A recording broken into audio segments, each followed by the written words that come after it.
Hi friends, అందరికీ good afternoon అండి. మేమైతే సింహాచలం స్టార్ట్ అయిపోయాం ఫ్రెండ్స్. చూడండి, అందరం అయితే వెళ్తున్నాము. హాయ్ అక్క. చూడండి ఫ్రెండ్స్, అందరం అయితే కూర్చొని వెళ్తున్నాము బస్సులో. హాయ్.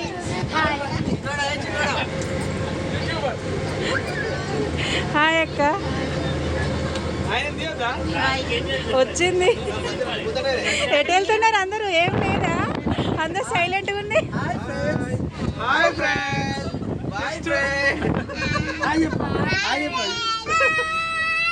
ఎటు వెళ్తున్నావు? ఎటు వెళ్తున్నావు మరి? ఏ ఊరికి? ఎక్కడ ఏముంటది? అవునా, తెలుసా నీకు? మరి ఎంజాయ్ ఏం చేయట్లేదండి, అట్లా కూర్చున్నావు సైలెంట్గా. Bye bye friends.